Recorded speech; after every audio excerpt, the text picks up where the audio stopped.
Queria dizer bom dia para todo mundo que está aqui hoje, agradecer o PET pela iniciativa. É sempre muito importante a gente poder estar colocando nossas pesquisas para conversa.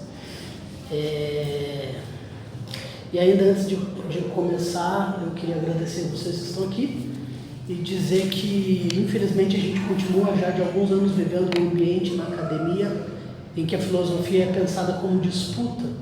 Nos incentivam sempre a procurar os pontos fracos das pesquisas dos colegas.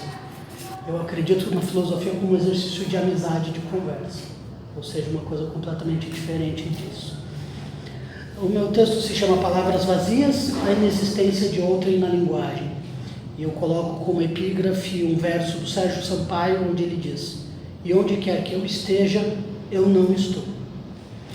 Em 1990, Giorgio Agamben publicava uma interpretação curiosa de A Sociedade do Espetáculo de Guy Debord, na qual busca inverter o pessimismo político do francês em um otimismo ontológico. Por partes. Para Debord, o espetáculo nasce do confisco que o capital faz da possibilidade de uma experiência de mundo.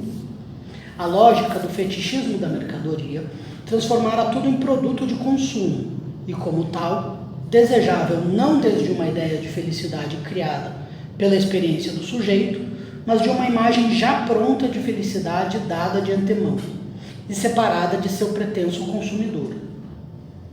Para Agamben, o espetáculo predicado por Debord alcança seu ápice quando da entrada dos grandes meios de comunicação nessa conta. Eu cito Agamben. É na figura desse mundo separado e organizado através dos mídia em que a forma do Estado e da economia mercantil tem acesso a um estado de soberania absoluta e irresponsável sobre a vida social inteira.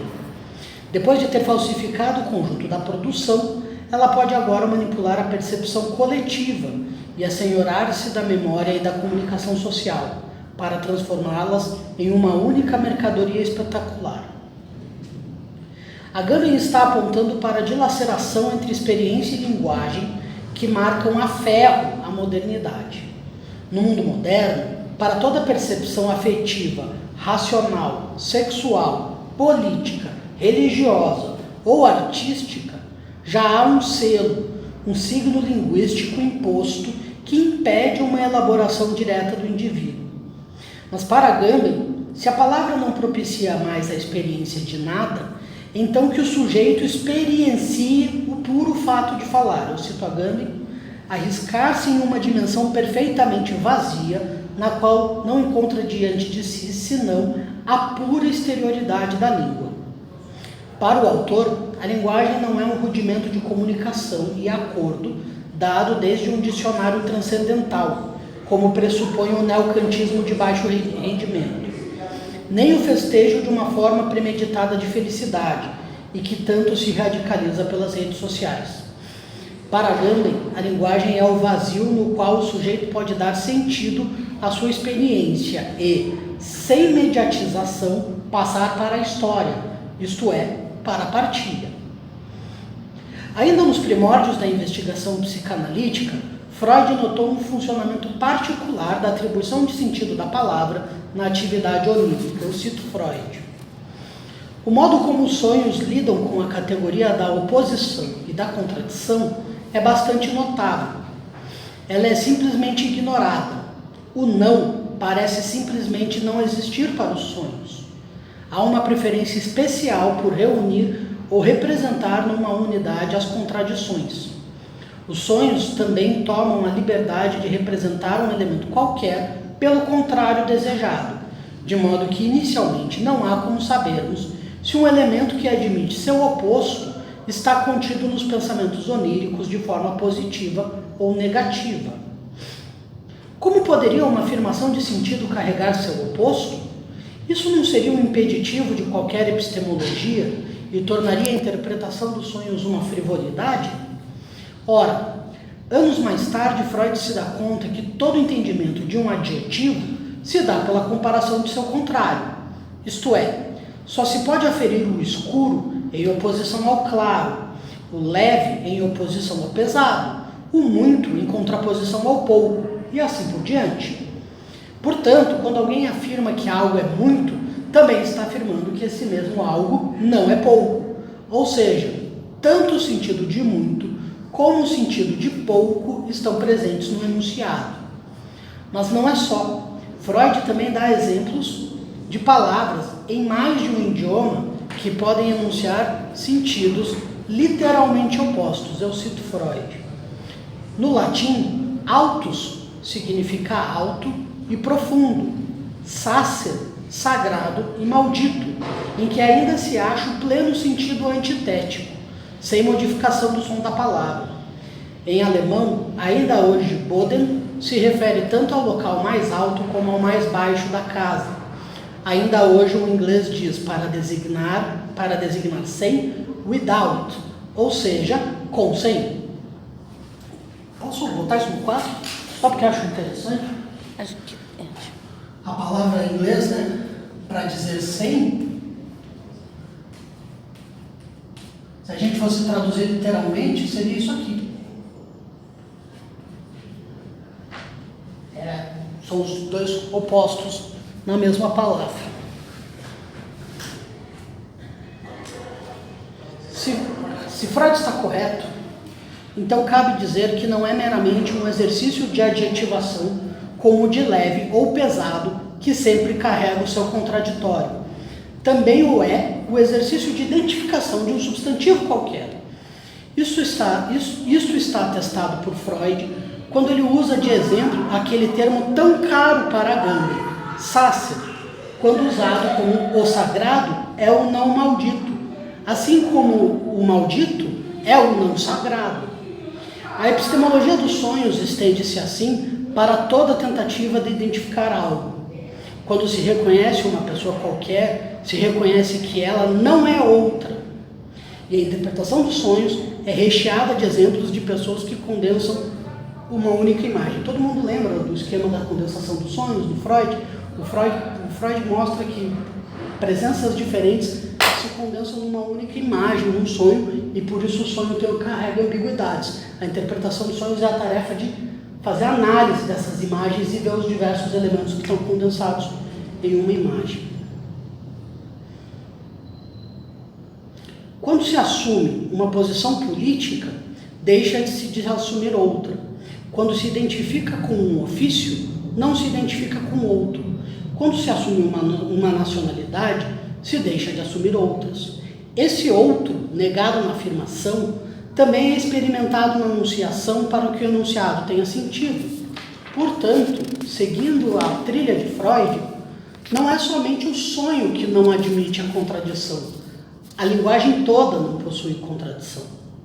Por isso não é demasiado afirmar que a necessidade de falar não é a necessidade de distinguir isso daquilo, mas a necessidade de dar voz a um conjunto de opostos. A fala é uma relação entre uma falta e um objeto que supre essa falta, opostos por definição. Freud não deixa de notar como se dá a aparição da fala. Eu cito: essas representações verbais são resíduos de memória, foram uma vez percepções, e como todos os resíduos mnemônicos, podem voltar a ser conscientes. Ocorre-nos como uma nova descoberta que apenas pode tornar-se consciente aquilo que uma vez já foi percepção, consciente, e que, excluindo os sentimentos, o que a partir de dentro quer tornar-se consciente, deve tentar converter-se em percepções externas, o que se torna possível mediante os traços mnemônicos. A palavra é, afinal, o resíduo mnemônico da palavra ouvida. A tentativa de converter em percepções externas é sempre um jogo de opostos. A simples ideia de uma criança dizer mãe não é a nomeação do objeto mãe, mas a confiança de que esses fonemas, restos mnemônicos, realizam a expressão falta-me algo, preciso do que me supre, ou simplesmente fome, leite. Essa lógica se escancara quando Freud fala daquela criança que projetava sua mãe em um brinquedo e atirava ao longe para depois retomá-lo, puxando um carretel. Fordá, como ficou conhecida a criança, não manipulava somente a presença e a ausência da mãe através do brinquedo, mas também nas palavras for da, foi embora, está aqui. Se for verdade que a experiência do que uma palavra nomina também é a experiência de sua ausência, ou do seu contraditório, então há de haver implicações sociais e políticas nisso.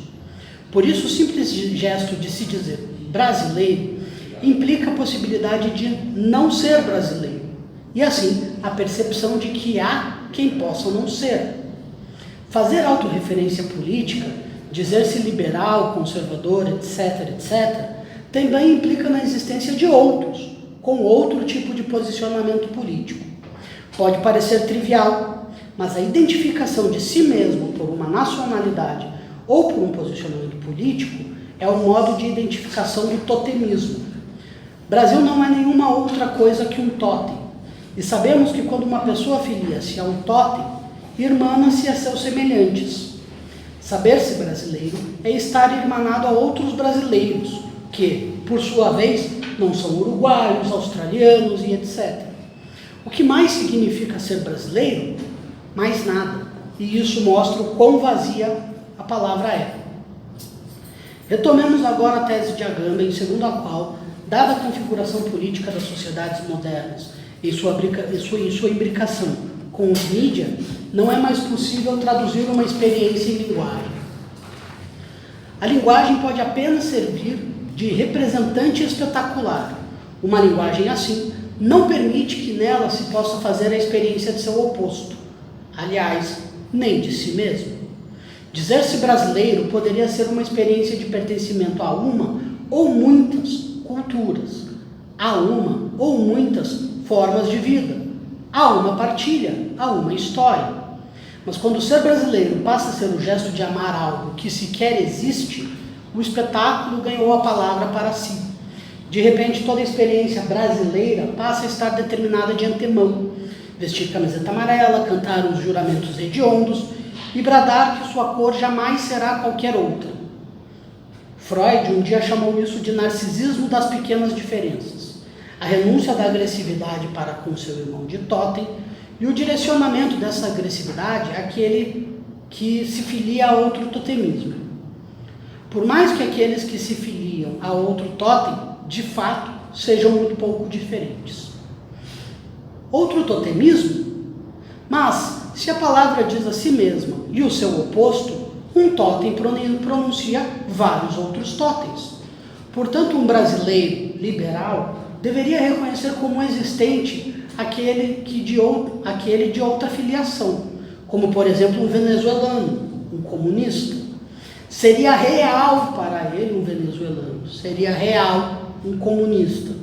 Mas a experiência da palavra já não é mais a experiência de coisa alguma. Portanto, se por um lado ser brasileiro é realizar um destino espetacular, ao invés de fazer uma experiência cultural, reconhecer o venezuelano, reconhecer o comunista, é reconhecer um vazio qualquer para o qual se possa direcionar a pulsão de morte, direcionar violência. Dessa monta resulta um gigantesco nada de linguagem para que o nacionalismo forme uma massa de seguidores de bula prescrita pelo espetáculo, inclusive capazes de pedir guerra contra um país de famélicos, de pedir exílio, assassinato e tortura de um grupo político discordante. Na linguagem do espetáculo, o vazio da palavra é um vazio de outrem, e o que é sem outrem não tem, pela lógica da experiência do contraditório, nem o eu.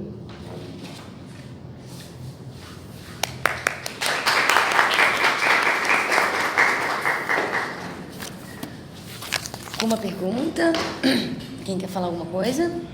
Eu achei interessante esse final, quando você retoma essa ideia desse vazio da linguagem. Eu só queria entender melhor se esse vazio da palavra, da própria natureza da linguagem, segundo Freud e Agamben, não sei, mas esse vazio ele seria próprio da natureza ou tem algum outro elemento, não sei. Quando você fala da natureza, você está pensando em alguma coisa biológica? Não, pode ser, talvez da natureza da linguagem, tipo, da própria estrutura interna da linguagem da palavra, ou isso é fruto, sei lá, de alguma espécie de processo biológico, ou no caso do Freud, um processo psíquico específico, esse tipo de coisa.